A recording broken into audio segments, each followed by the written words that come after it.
Autumn 1600, while Japan's fate hung on a single battle. One man marched alone across Kyushu, castle after castle, falling before it, racing toward a prize no one else dared imagine. Why did he stop just before the throne?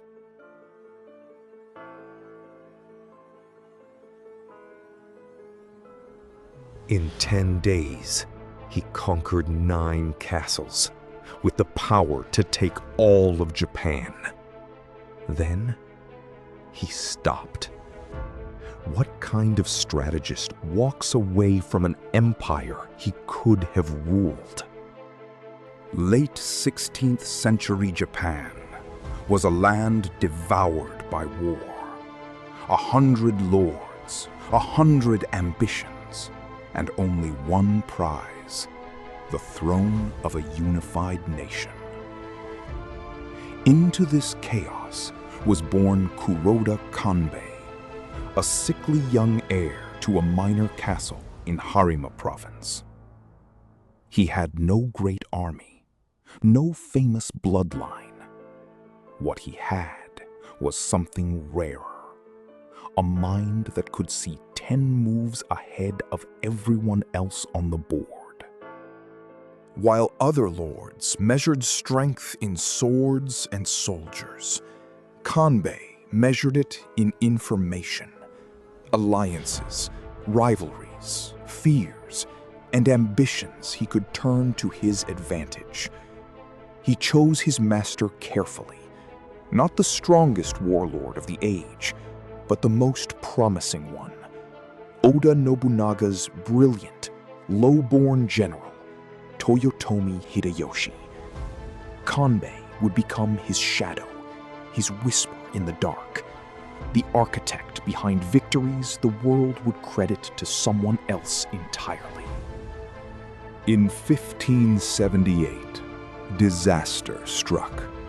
A key ally, Araki Murashige, rebelled against Nobunaga, and Kanbei volunteered to ride into the rebels' fortress alone and talk him down. It was either an act of supreme confidence or supreme foolishness. The moment he stepped through the gates of Arioka Castle, the doors closed behind him. Murashige had no intention of listening.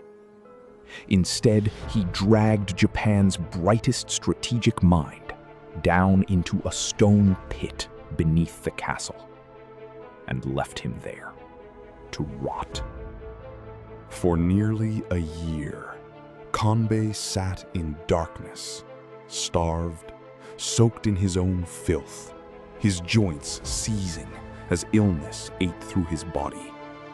Above ground, Nobunaga assumed he was dead, or worse, a traitor, and ordered Kanbei's young son executed as punishment. Only one general dared to hide the boy instead of killing him.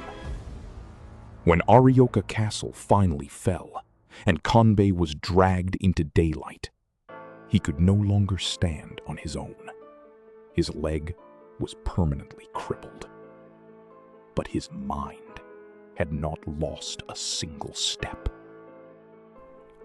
Carried home on a stretcher, Kanbei should have disappeared from history.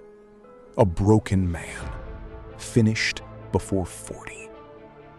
Instead, he returned to Hideyoshi's side sharper than ever, as if the year underground had stripped away everything except the calculation. From this point on, every great victory Hideyoshi claimed carried Kanbei's invisible signature. The timing, the leverage, the quiet words spoken at exactly the right moment to the right person. Japan's future was being written by a man who could barely walk. Then, in June 1582, the impossible happened. Nobunaga, the man remaking Japan by force, was betrayed and killed by his own general at Honnoji Temple. Hideyoshi, far away on campaign, received the news and broke down in grief and panic. But Kanbei leaned in close and said the words that would change Japanese history. "Now, my lord, your chance has come." In that single sentence, despair turned into ambition, and a war camp turned into the birthplace of a new ruler of Japan. Kanbei's genius was never only about words. It was about reshaping the battlefield itself. At the siege of Takamatsu Castle, he studied the terrain and saw what no one else did. The valley could become a lake. His men built a massive earthen dam overnight, diverting a river straight into the castle grounds. Within days, Takamatsu sat half submerged, its defenders trapped on a shrinking island of stone and mud. The castle didn't fall to an army. It fell to water and to one man's imagination.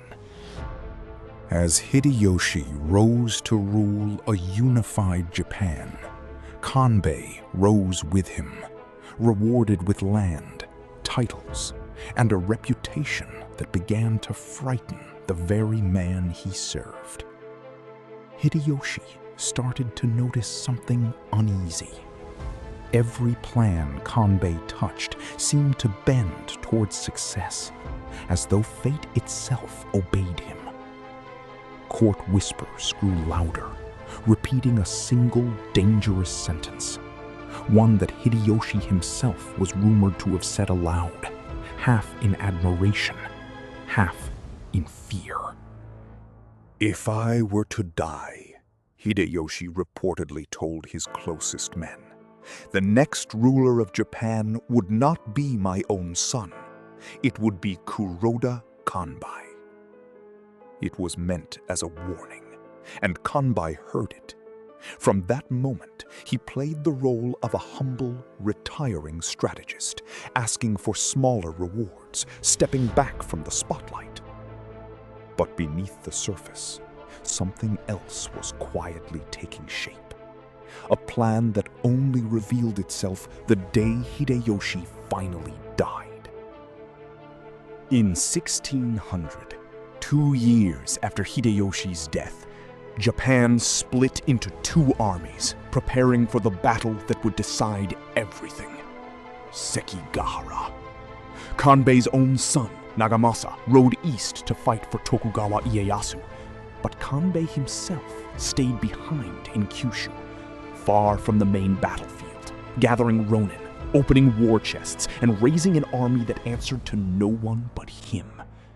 While the nation watched the east, the empire's greatest strategist was building something of his own in the shadows. What followed stunned even his allies. In a single, relentless campaign, Kanbei's army tore across Kyushu, castle after castle surrendering or falling in days.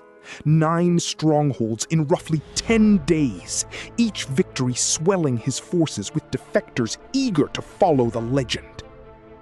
Some of his own men began to whisper the question hanging over the entire campaign. Was this a mission to support Tokugawa, or the opening move of an old soldier's final, audacious bid for the throne of Japan itself? Then, in a single afternoon, it was over.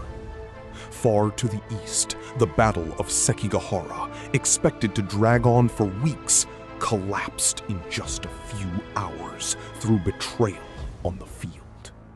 Tokugawa Ieyasu stood victorious, and the war that was supposed to reshape Japan ended before Kanbei's campaign could ever matter. He was still marching, still winning, still gathering strength, and suddenly there was no war left to win. The empire he might have built had simply run out of time. Here is where the story should end, with one of two outcomes. Kanbei presses on, defies Tokugawa, and gambles everything on a final, desperate bid for power. Or he quietly disappears into irrelevance, a warlord who arrived too late. He chose neither. Instead, the man who had just conquered 9 castles in 10 days laid down his sword, dissolved his army, and rode to Tokugawa's camp to formally submit, as if the empire he had nearly built had never existed at all. Tokugawa Ieyasu received him with careful courtesy and quiet suspicion. Here was a man who could have plunged Japan back into war with a single word, choosing instead to kneel. Was it loyalty, exhaustion, or simply the calculation of a master strategist who saw that one more war would cost more than any throne was worth?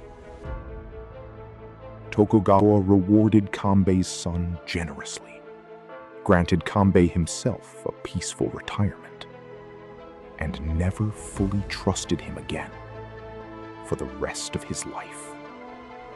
In retirement, the man once whispered about as Japan's secret ruler turned away from politics entirely and towards something that surprised everyone who had known him. Years earlier, Kanbei had converted to Christianity, taking the baptismal name Simeon.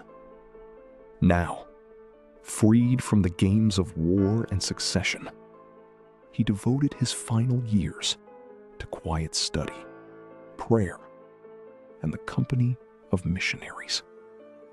A complete reversal for a man once famous for outmaneuvering an entire nation. Historians still argue over what truly stopped him at the edge of power. Some believe Kanbei understood something Hideyoshi and Tokugawa never fully grasped, that seizing Japan by force would only ignite decades more bloodshed, and that true mastery sometimes means recognizing the moment to walk away. Others believe it was simpler, that fate, in the form of one impossibly fast battle far to the east, simply closed the door before he could reach it. Either way, Kuroda Kanbei left behind something rarer than an empire. A legend built not on conquest, but on restraint. In a century remembered for warlords who burned cities and betrayed allies for power, he is remembered as the one man who came closest to ruling Japan, and chose in the end not to. Perhaps that is the most dangerous kind of genius of all. The one wise enough to know exactly when to stop. But not every great warrior of this era knew how to retreat with grace. In our next episode, we follow a samurai who found himself surrounded, not by 9 castles waiting to fall, but by 80,000 enemy soldiers closing in on every side. His name was Shimazu Yoshihiro, and what he did next became one of the most legendary escapes in samurai history. How does one man cut through an army 800 times his size and walk out alive? Kuroda Kanbei never wore the crown he could have taken. He never needed to. His genius had already shaped the nation from the shadows. through a betrayal survived, a flood that drowned a castle, and a single sentence that turned despair into an empire.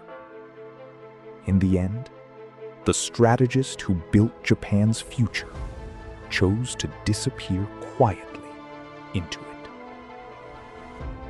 If you enjoyed uncovering the man behind the throne, subscribe, because Japan's history is full of figures who shaped everything while staying just out of frame.